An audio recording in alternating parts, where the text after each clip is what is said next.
we've got problems galore. There we go. Now we've even got volume, I hope.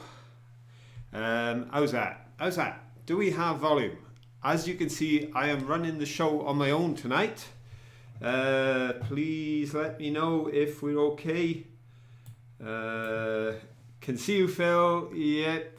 Can you hear me as well? Oh gosh, something's gone wrong again. Now, what did Caroline do? She clicked on there. There we go. Right, this is going to be interesting because for some reason, every time I touch the chat, it goes bonkers over here and I lose everything on the thing. Now, I've turned the microphone on, so hopefully that means we're all set to go. We see and we... Oh, thank goodness for that. Thank you very much. It's a bit crazy here tonight. Caroline is not well. So we've had this recurring sort of bug thing ever since we had to cancel going up to see Max on his birthday a month ago. And we just thought it was that because we'd been out filming this morning, and when we got home, Caroline was feeling a bit groggy, but she thought, oh, it'll pass. It hasn't passed. She's taken Lemsip, she's taken paracetamol, she's now waiting on her next dose of paracetamol, and she's getting pains in her chest, and she's really feeling rubbish. And her voice has gone, which is the ultimate, because obviously when we do have sound, it's nice to be able to hear from people. So I'm running this show tonight because we didn't want to disappoint you again, because of course we were away last week in a storm in Hastings for our second child's 40th and weren't able to broadcast. But we just wanted to make sure. Caroline said, oh, we've got to put a show out. I said, well, I'll put the show out. Who knows? Maybe it'll last the full hour. I haven't got a clue. Because without my second half here, we just wait and see. But I'm going to try, and I'm not going to move that thing over there, that chat, because every time I touch it, so I'm going to try and watch what's going by. Thank you for all the get well greetings for Caroline. I'll certainly pass all those on.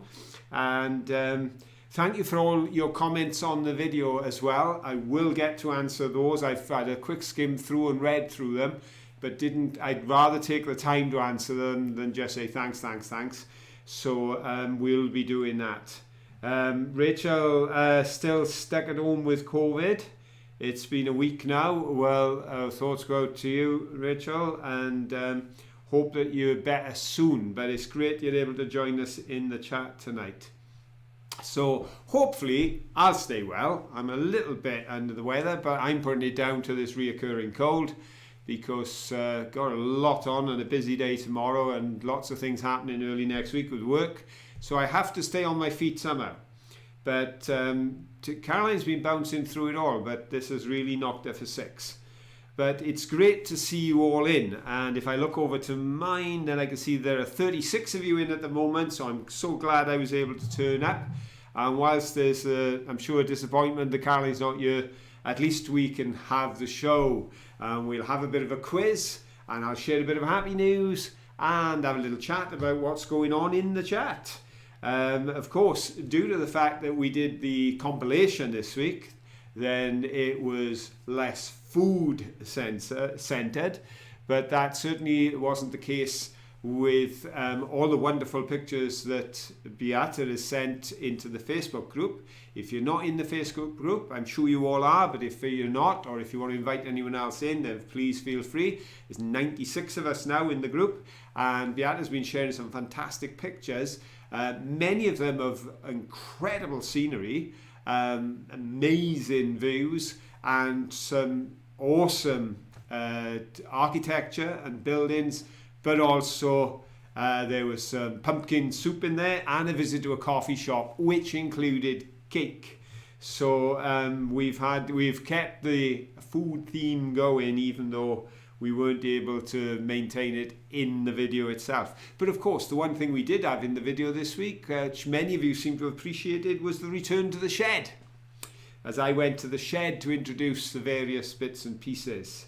And I can see other people there saying how much they enjoyed, and Gudrun saying how much they enjoyed Beata's photos, and Beata saying she'd had a great short break.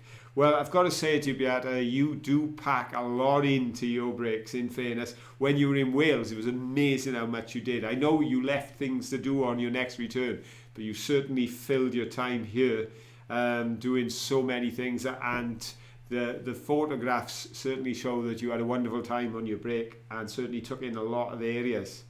And there we go. Hooray, Gemma, hooray for cake. Yes, indeed. I tell you what, we went on a bit of an excursion this week, Caroline and myself. We went on a bit of a recce because Tech Support Tim, Caroline and myself, we have a kind of self-help group, an encouragement group. I don't know what you'd call it. You get all these people, you know, they run breakfasts and things for various businesses. Well, we decided to start one in the house for the three of us because Timbo has been trying to develop their own business and has been doing some work in the field of Comic-Cons and animation and sticker production and different things. And of course, Caroline and myself, I've been setting up my business and been running it now for 10 years in my own field, and have been looking to diversify into other things. And we look into ideas for the future, you know, something we can take on the road that will give us the income to do the things we want to do. One of the streams for that, we're hoping, will be YouTube at some point, and Caroline's been doing rather well on her channel, so thank you to everyone who's been there from the beginning with Caroline over on the Art and Craft channel, because over Halloween that's seen a real growth. She's had over 500 subscribers come in the last month, so that's been really exciting because I know how much effort Caroline puts in over there, how much work she does. My mum today was commenting on the denim Christmas tree that Caroline did and all the denim decorations, and she said, where do you get ideas from? You make it look so easy. I say, yeah man, the 30-minute video is 3 days of work. And so really nice that she's doing well there. Yeah, I'm sounding a little bit stuffed up. Do you know what? You mentioned allergies there. Who was that? Peggy, yeah. The funny thing is, I said to Caroline yesterday, I felt like I'd been in a room with cats, but I haven't. So I'm feeling quite okay, but I've got this irritation in the eyes and this sort of nasal thing going, which if I'm around cats, or if cats are around me, because the strange thing is with cats, if you're allergic, they come straight to you. But I haven't been around them, but I have been feeling a little bit sort of bunged up. But as I say, we've had this lingering. I don't know if other people have found this. Coughs, colds, everything just seem to hang on. You think they've gone and they come back. And that's what we thought had happened with Caroline, but I've got a sneaky feeling Caroline might have been hit by a new bug, and that's why she's not with us tonight. But anyway, I should say we were the first three in. Unfortunately, I don't have to scribe up and let things go crazy on you, because I did write down that first in tonight, talking to himself for a while, was Adam, the Victorian mudlarker, man with the anchor, followed quite quickly by Lexi, and then number 3 was Bonnie Tyler Fan 34. So they were our first 3 in tonight, and lovely to see so many others joining them. We've now got 42 in the room tonight, which is brilliant. I was talking to my grandchild earlier today, Caroline and I, and they do a little thing, you know, on shorts and that, and they were saying, oh, I had this many views on a picture I put up. And Caroline was saying something we'd heard some time ago from one of the YouTube encouragement people that we've watched in the past, Roberto, and he was saying, if you have, say, 50 people, and you think, oh, I've only got 50 people, he said, could you imagine turning up in a village hall and 50 people turning up to be with you? He said, forget the fact it's the World Wide Web. These are people that are part of your group, people who want to be with you, and it really blesses me to have over 40 people that want to be here tonight, that want to share in this hour, we hope, if I can keep going that long. I've got my glass of water here to keep me going. And I know Caroline's fine, because the design of our house is such that our studio is on the lower floor, and so is Caroline's craft room, and we have a bedroom just next door, and that's where Caroline is. So she's safely tucked up and warm and snug, and only a matter of the other side of a wall, so if she needed me, she could certainly let me know, and she's got a phone, so if she needed something, she could give Timbo a shout.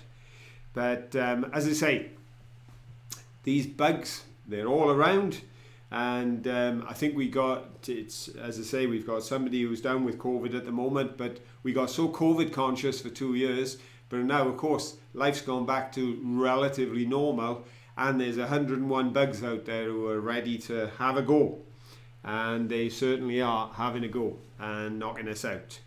But I tell you what if we get on to a question, because Caroline would be really pleased if I was to do a question before 9:15. She'd see that as a real achievement, because she doesn't trust me, when it comes to keeping time. As you've noticed, she has to keep me on my toes, because otherwise we'd end up not getting the questions started, let alone finished within the hour. And all of the questions, as always, will be in some way related to this week's video.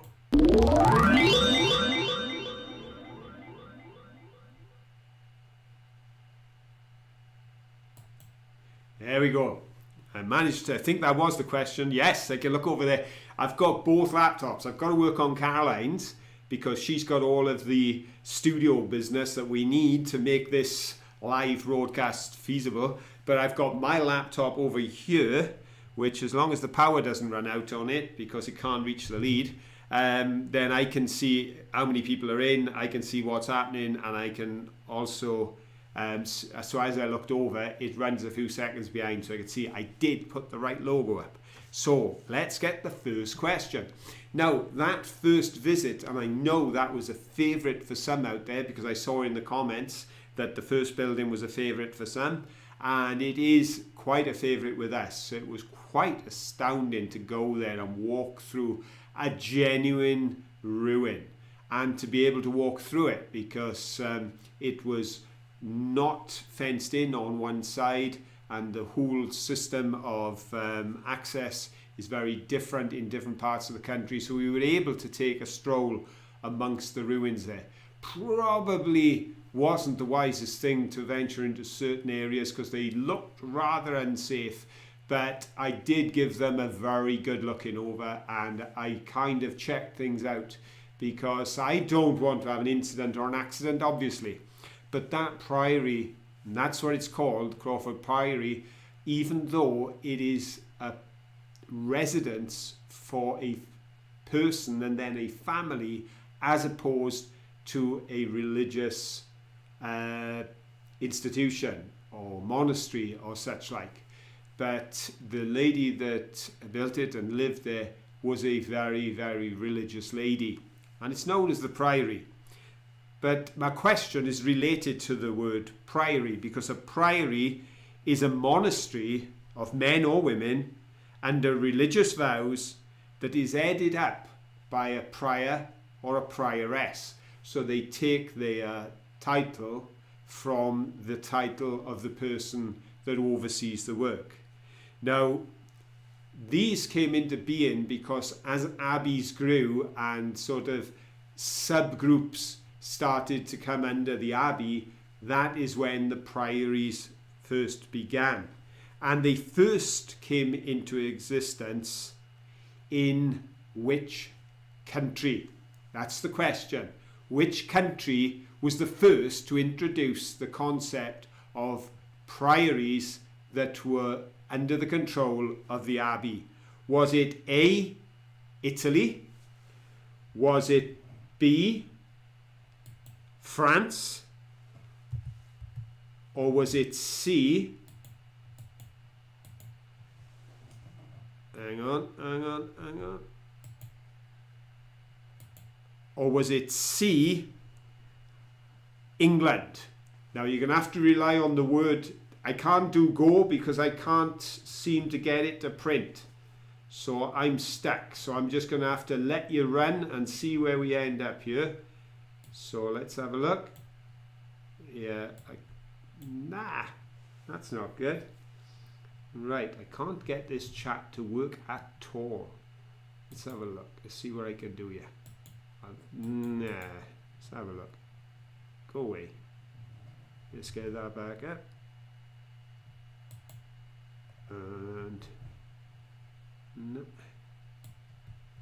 Right, we've got a problem here because nothing is working on my chat, which makes a bit of a problem because if I can't get the chat to run, if I can't go back up, I can't see who came in first, second and third. That's going to be tricky. Right, let's have a look. I'm going to start pressing buttons now and goodness knows what's going to happen. I haven't got a clue. Let's have a look here. Right then.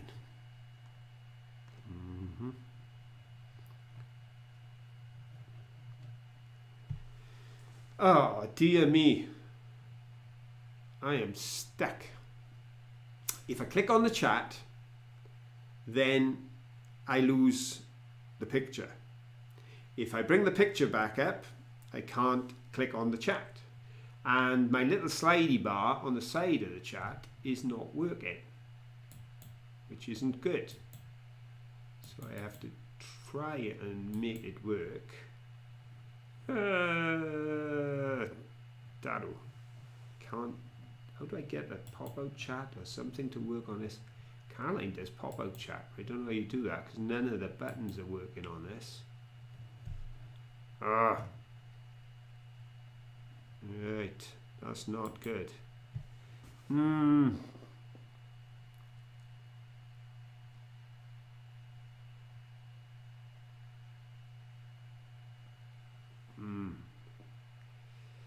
Well,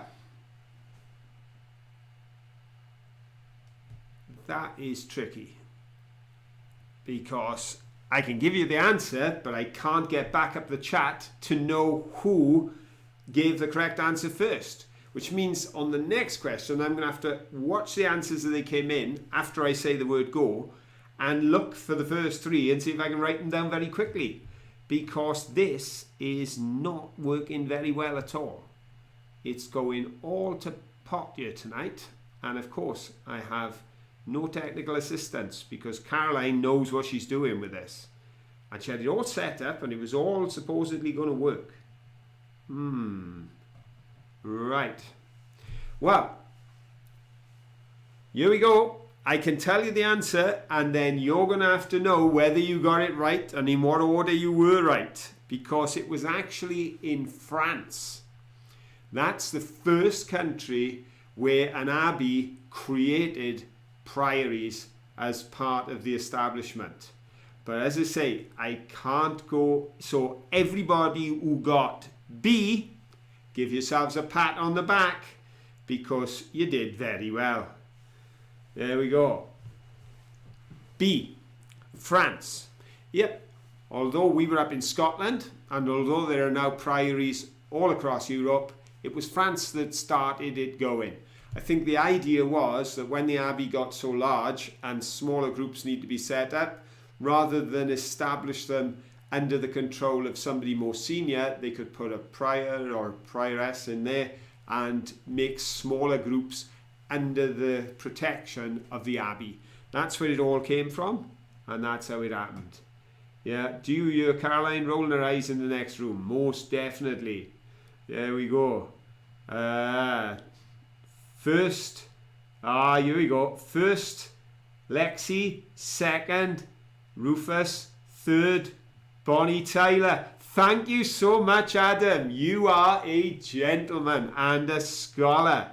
There we go, folks. We have got a solution to our problem. We are going to make Adam the official checker of answers. So when I give the answer, Adam is going to look at who it was that got B first, second and third, and then if anybody disagrees, you can all pick on Adam and not me. That sounds like a really good plan. I think that'll work great. Adam, you are a gentleman and a scholar, so gold podium to Lexi. Rufus, you got the silver podium, and Bonnie Tyler, fan 34, you got the bronze. Okay, teamwork, see? That's what it's all about, teamwork. There we go, we made it work. There we go. You can't leave, Adam, right? You've got to stay till the end now because we're relying on you to make this work. Because I've got the chat scrolling by, I can see everything you're all writing, but as soon as it goes off the top of the page, I can't bring it back down, and I can't write anything. It won't let me, but I'm okay because I can talk. So we can do the talking side of it, even if we can't do the other side. Now, when we were doing this video, I did ask if we can have a conversation about whether or not you folks out there felt this video concept would work well on the times. Like today is the only fine day we've got as far as we can see this week.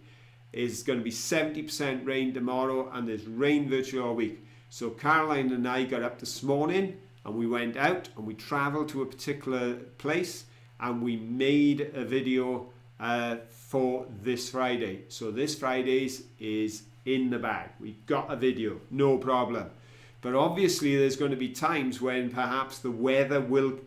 Oh, thank you so much, Albreda. Oh, that's so kind of you. That's a $10 super chat.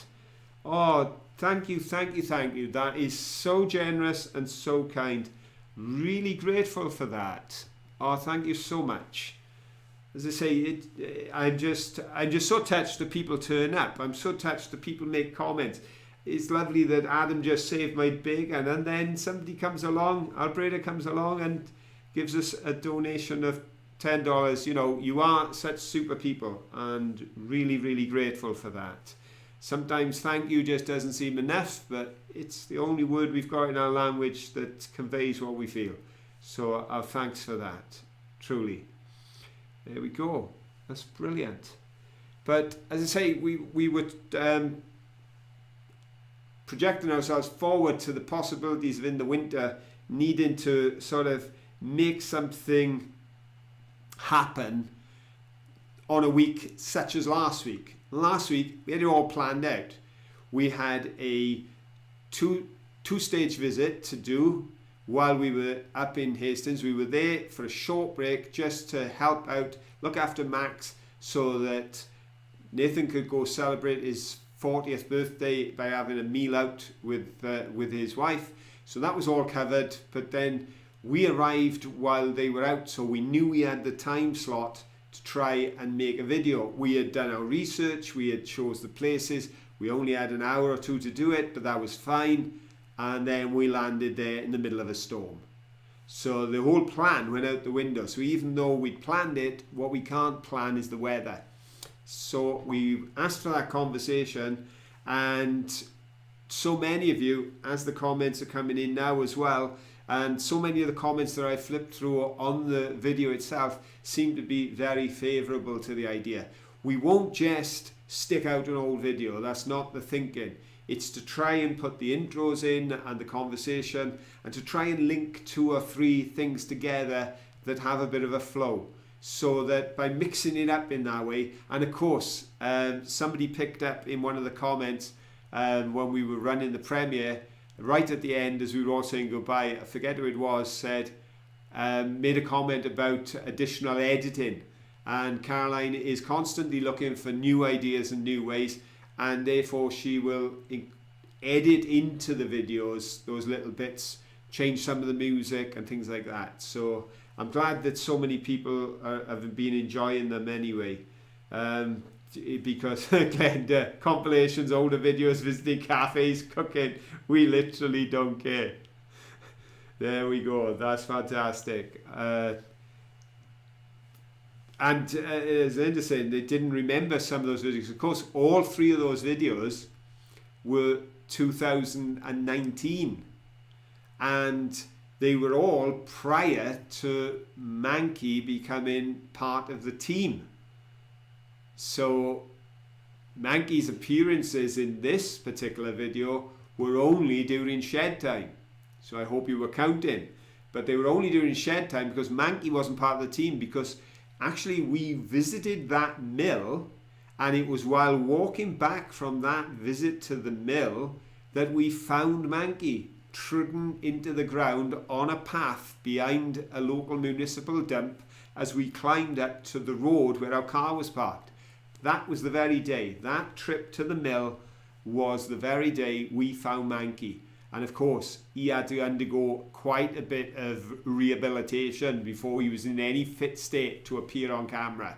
So it was pre-Mankey times we were going back to, way back to the earliest part. We started the channel, I think, in 2018, and that film from the Priory that we just referred to, that was in February of 2019. So we're talking only a few months after the channel started. Love to see a Mankey compilation, including when you found him and Caroline rebuilt him. Yeah, that's something we can look at. We can do the Mankey story one week and some of the places he's been and things he's got up to, because he's quite a character. He has certainly made his mark here in the channel, that's for sure. Voice over an older video with new stories and info is another way to go. Thank you, Ed, for that suggestion. We've got to try and get into this voiceover thing. It's how most channels work. Don't know if you've noticed, but all of our footage is filmed on the hoof. We literally do it all to camera, because of course it would be much easier to do history after the event, because if you just show it a building and telling the history, you can read it from an encyclopedia, whereas I have to memorize so much stuff in order to deliver. But but we just never quite got into that voiceover thing, and I know so many of the other folks do that. Hold on, Sooks.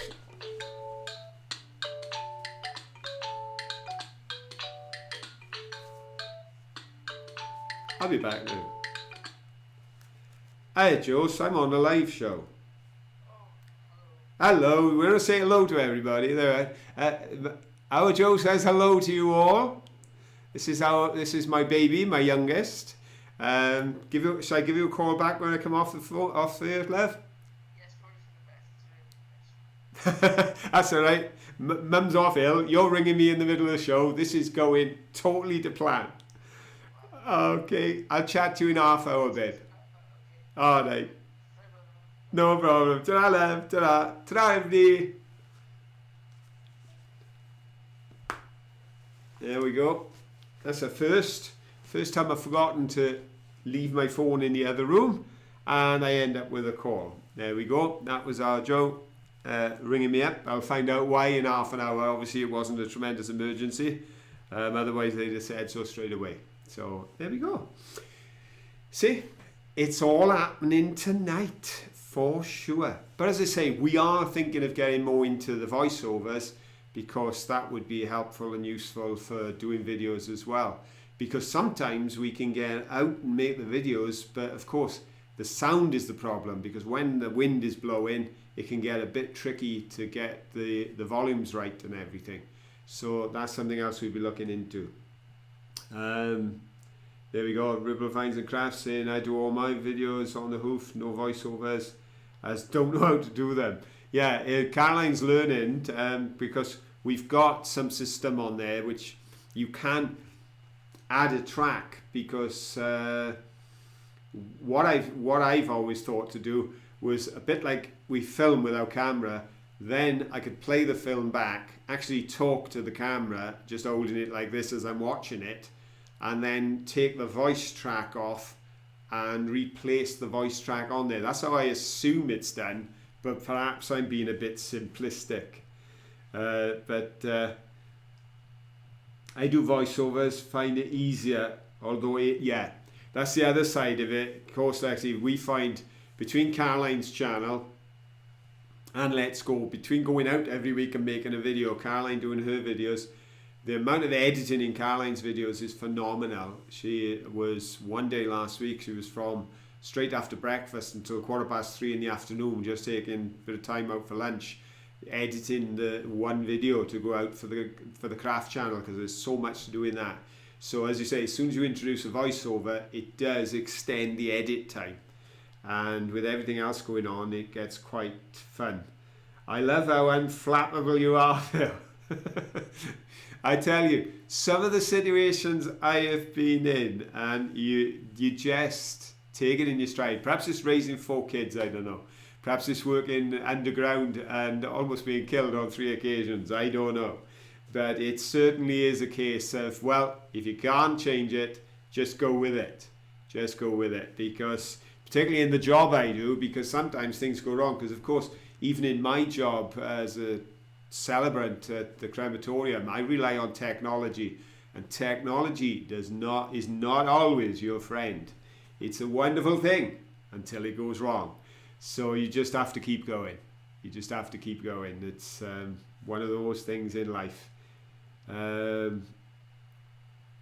ain't got a clue with it. Editing can be tiring and exhausting, so appreciate anything you put out. Thank you very much, Adam. Thank you.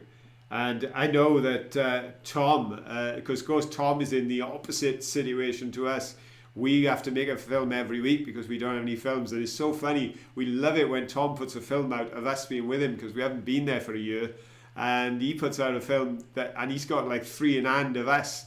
So we're looking at like 18 months, 2 years ago, and seeing ourselves out with Tom, which is brilliant. But Tom, of course, does a fantastic job on his edits and does the entire voiceover and everything else, and turns out a really professional product. But that is then labour intensive, and I think that's one of the reasons that Tom struggles then to find all the time he needs to allocate for that. Whereas we tend to think, well, if we can take it as it goes and then bring it together, if I had my way, I'd do the entire video in one shot, 30 minutes right through, and then just upload it. But I don't know how that would work out. We'll have to try that one week and just see what happens. It'll be really let's go with the Johnsons. There's okay. Righto then, folks. Adam, I'm reappointing you now because I'm going to do another question. So I'm reappointing you as seeker of the correct answers. All right, because the next question is coming up, and hopefully this will all work.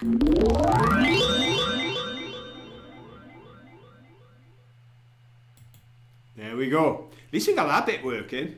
Normally Caroline's got all this working and we can't get any of the little jingles to work. I've got the jingles working.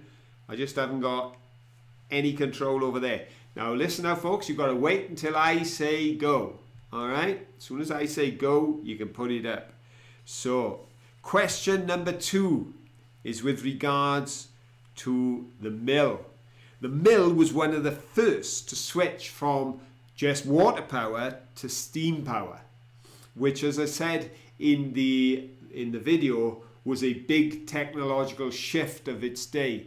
It was like, I suppose it's equivalent to AI today taking over computers, and computers that took over word processing, taking over typewriters and all the rest.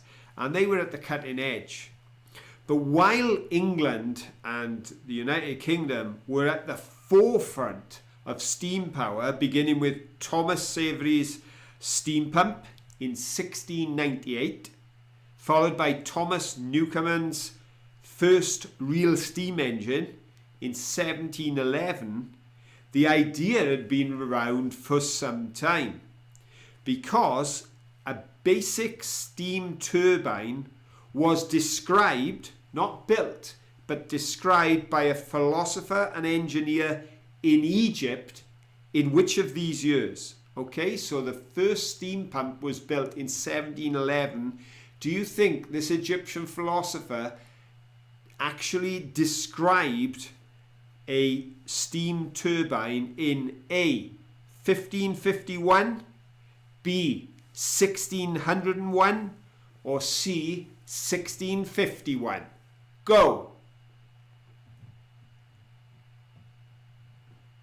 Right, waiting for the answers to come in.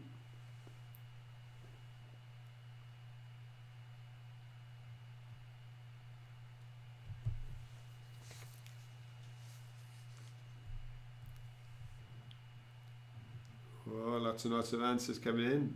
Lots of answers looking correct as well. Lots and lots and lots of answers. Right then. Now I did try to see as they went past who were the first 3.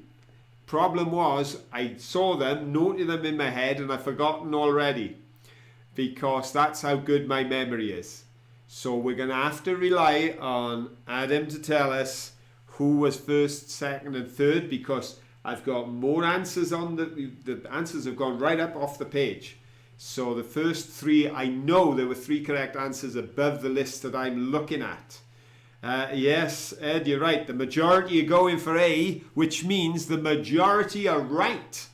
Because it was in 1551 that under the Ottoman Empire in Egypt, a philosopher, astrologer, and engineer actually laid out a description of a steam turbine.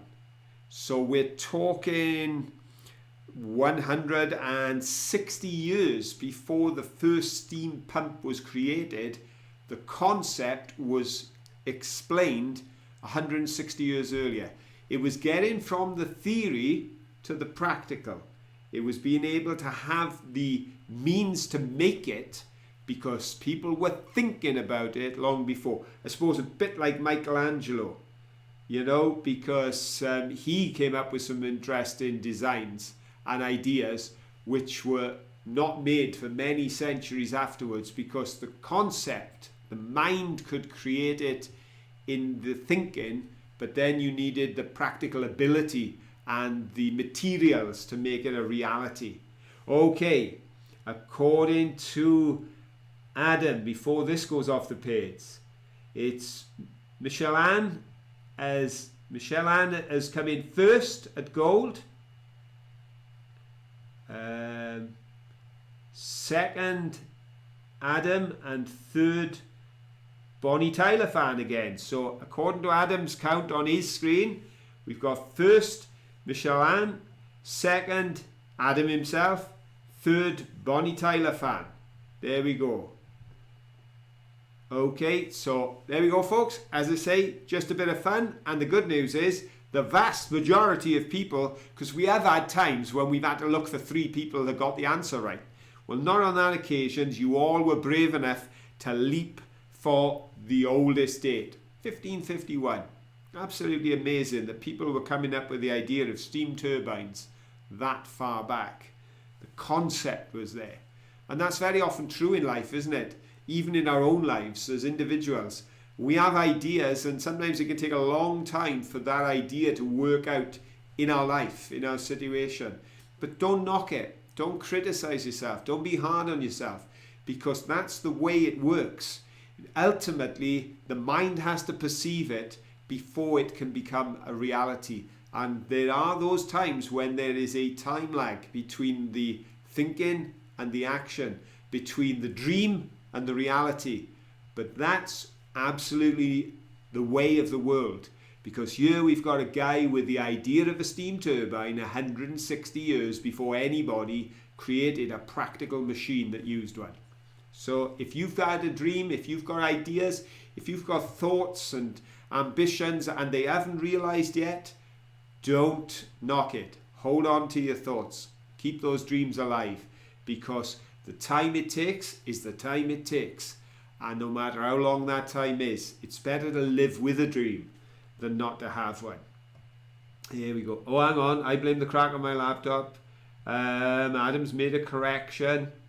Oh, gosh, there we go. Rufus second. My mistake. Rufus. Oh, there we go. We all are. Don't worry, mate. We're always making mistakes. You're keeping us on the straight and narrow. So, therefore, I assume it's Michelin on gold, Rufus on silver. Adam, therefore, moves to bronze, and a special mention, gilt, silver gilt, bronze gilt, or something for Bonnie Tyler fan, who we named as our third place, but sorry, we've had to make a correction. There we go. Well done. We got this, see?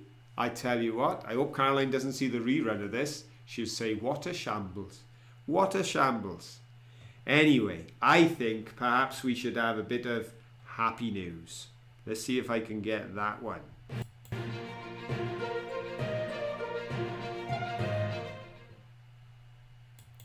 Okay, folks. Just the one piece of happy news tonight, as there's only one newsreader. But here's a story that caught my eye from last week. Schoolboy invents gift for his uncle that could help 7 million people. Now that sounded like an interesting title.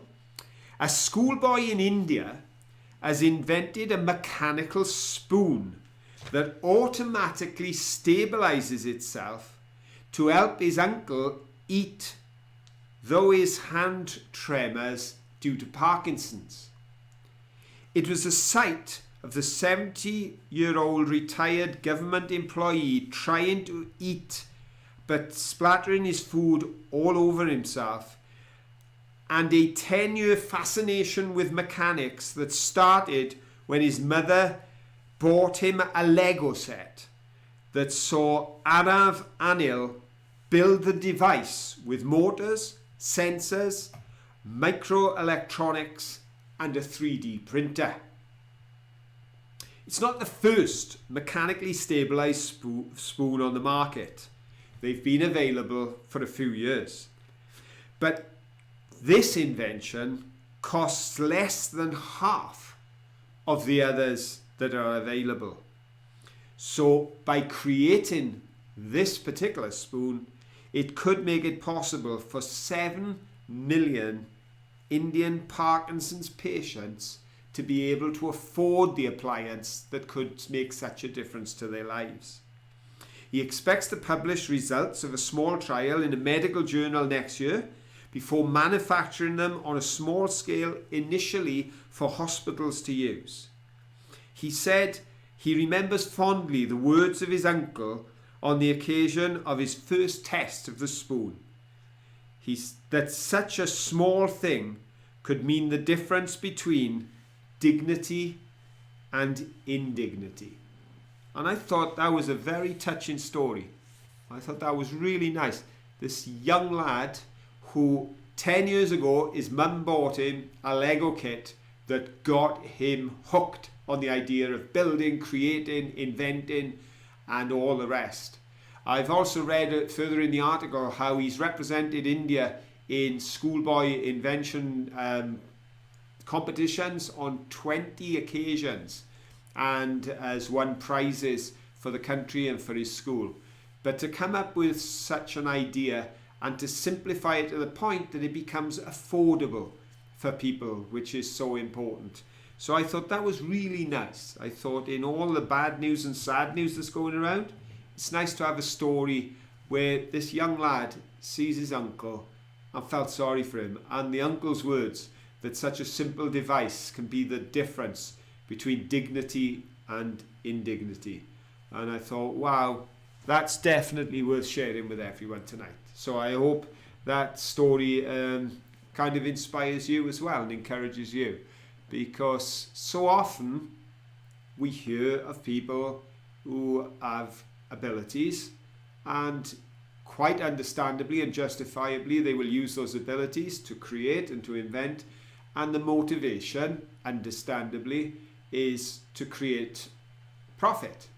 You know, there's nothing wrong in that, not at all. But it is lovely when people with those skills are also willing to use them for the simple benefit of their fellow man. But in helping his elderly uncle, this young man may be helping 7 million people who suffer with this disease across India. So I thought, fantastic. How lovely is that? And we're going to have another question because our time is whizzing around, and if we don't get these questions, then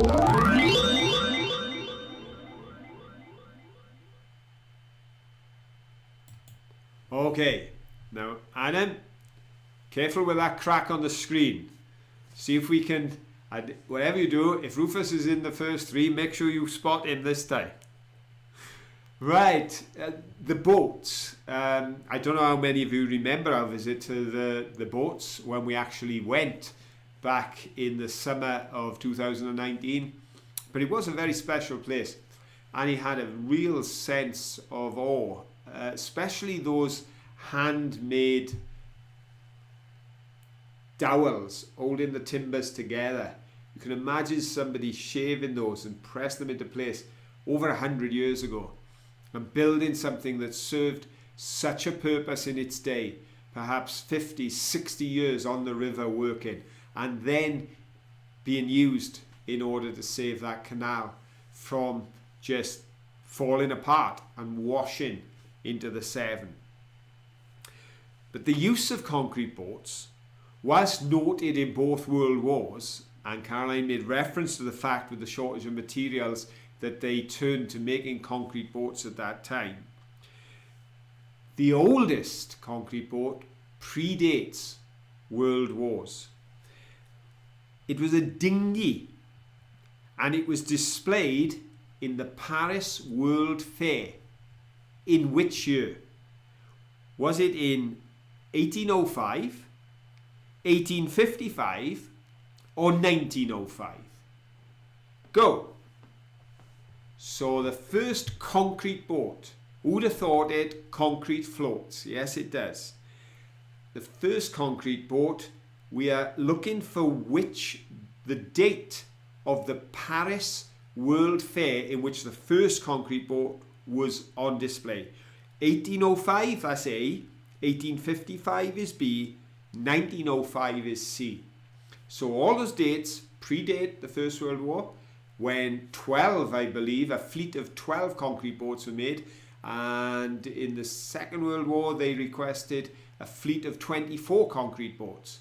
But the concept, the idea, started with a dinghy that was built earlier and was on display at Paris World Fair of either 1805, 1855 or 1905. Now, if you happen to have been at that Paris Fair, then you've got an advantage because you'll know the date. But you'll also be over 118 years old.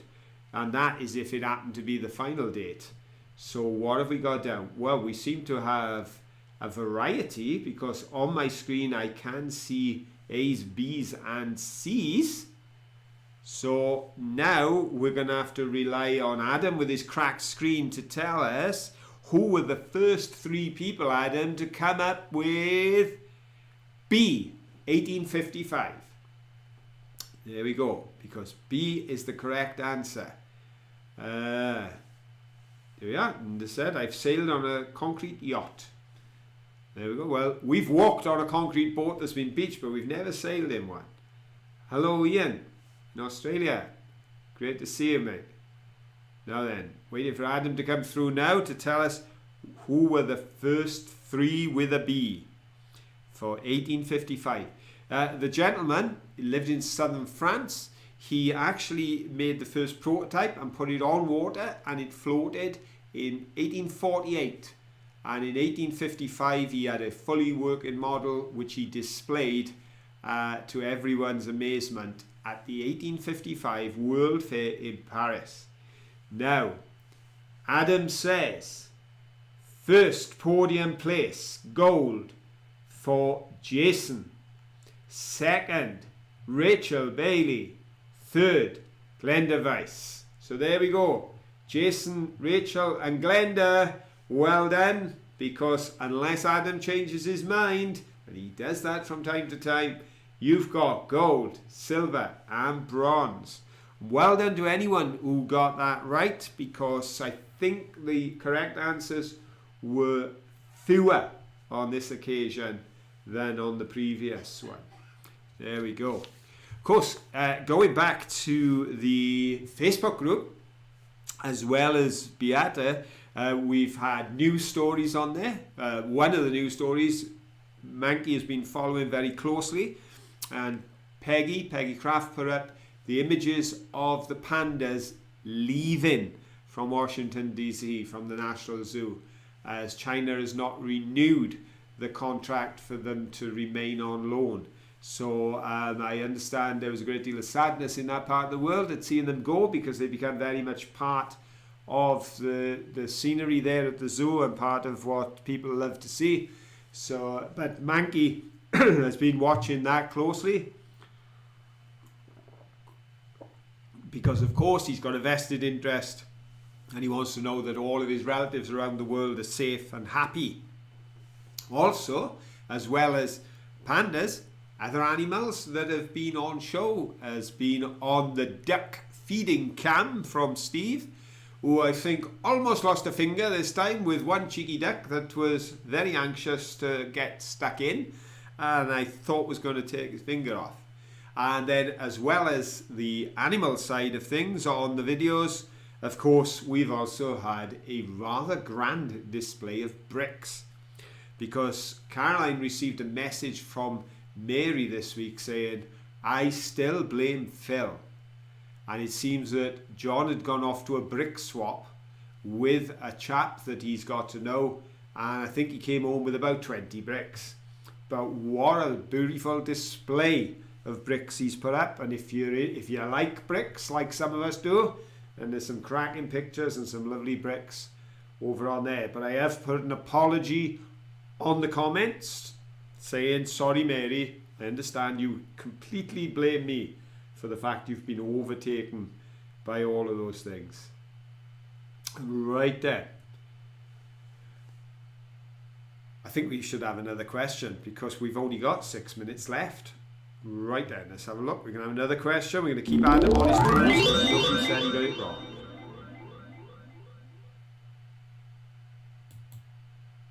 Okay. Our next question is with regards to the Severn River. Because that's where we were. The canal was right alongside the Severn River. And what had happened was the river was washing its way in and was about to take out the bank of the canal, and the entire canal would have collapsed into the river. So, the Severn River is 220 miles long. But which of these is the longest river in the UK? Is it A, the Thames, B, the Tay, or is it C, the Severn? Go. Let's have a look. What are you thinking? Is the longest river in Britain, is it A, the Thames, B, the Tay, or is it at 220 miles, is it the River Severn? What are you thinking, folks? Oh, now they're flooding in now. Yes, they are. Lots and lots of answers. And I think there's a fair few correct answers too. This should be interesting. Okay, well, the first answers have gone off my screen again as the answers have come flooding in. So I'm going to give you the answer, and then Adam's going to give us the rundown on the first, second and third. Because the answer is, at 220 miles, the River Severn is the longest river in the UK. It is 5 miles longer than the second longest river in the UK, which is the Thames. It's 5 miles longer than the Thames. So there we go. 220 miles, River Severn, that's the longest. So it's C is the correct answer. So we've got to see now if Adam can check out for us how many, well, not how many, but the top 3 to say C. And, oh, here we go. There, folks, the final count is in. First, Dan Fetters. Second, Bonnie Tyler fan. Third, Beata Heinz. Well done to Dan, Bonnie Tyler fan 34, and Beata. Excellent. There we go. We've got our 3 top answers in. And you were correct, as were quite a few people. Because I did notice that quite a number of C's coming down there. Okie doke. Well, we've got one question to go. I just want to say thank you everybody for being so supportive tonight. Thank you for all your kind comments. Thank you for all your well wishes for Caroline. I will certainly be passing those on, and she'll be able to read through them on the chat, because hopefully we will be able to get the chat back up, even if I dare not touch it at the moment.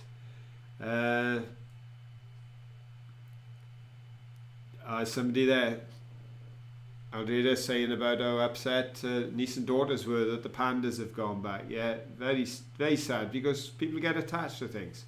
And they are beautiful animals. And of course, the whole idea of the loan program was to give as many of the professionals around the world the opportunity to try and rescue the pandas from near extinction not so long ago, because it would be such a shame to lose such a beautiful, beautiful animal from our world. We've lost too many, but the scientists and the zoologists and others are working together on this, which is excellent. But as I say, thank you ever so much. I really appreciate all your kind words, all of your support, all of your encouragement, and for putting up with the fact that I haven't been able to do the best of jobs tonight because technology has gone wrong. But we've got through it. We've done it. We've turned up. And you know, that's what matters sometimes, is that you show up. And sometimes that's all you can do. And you guys, you've shown up here tonight. And I think I said 3/4 an hour ago there were 42, and there's still 42. You've all stuck with me for the whole hour. I'm amazed I've got through the hour. I'm amazed you're still with me. So I simply have to ask you the all-important question that could lead to chaos. But on how many occasions did you see Mankey on this week's video? Was it A1, B2, or C3? Go! What are we going for, folks? 5? That's 2 more than I saw.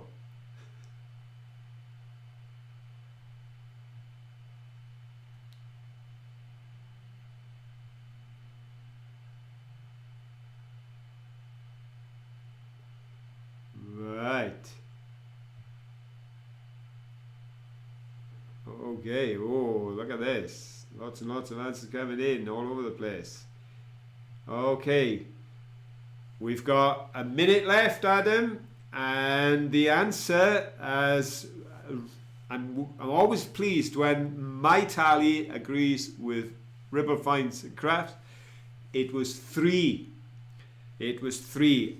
At the very beginning, at the intro, he was up on top of the radio in the center. Then on the link to the mill, he was across on the end of the radio. And then in the exit piece at the end, he was hiding behind me and he popped his head out at the end to say hello to everyone. They were the 3 occasions. So, first, Ribble Finds and Crafts. Second, Bolly Tyler fan. Third, Glenn Device. And as Victoria Madlaga said there, well done all. Absolutely. He had only watched half the show, so guess it. Missed him on the radio first time, Ed said, so he went for 2. Well, you double check it afterwards. Well, folks, thanks ever so much. Honestly, I'm just so impressed with you all. Thank you for being here. Thank you for making this what it is and making it so important to us that even on a night like tonight, we wanted to turn up. Caroline so wanted to be here, but couldn't. So on her behalf, I say, and on my own, don't forget, till the next time, have fun. Bye.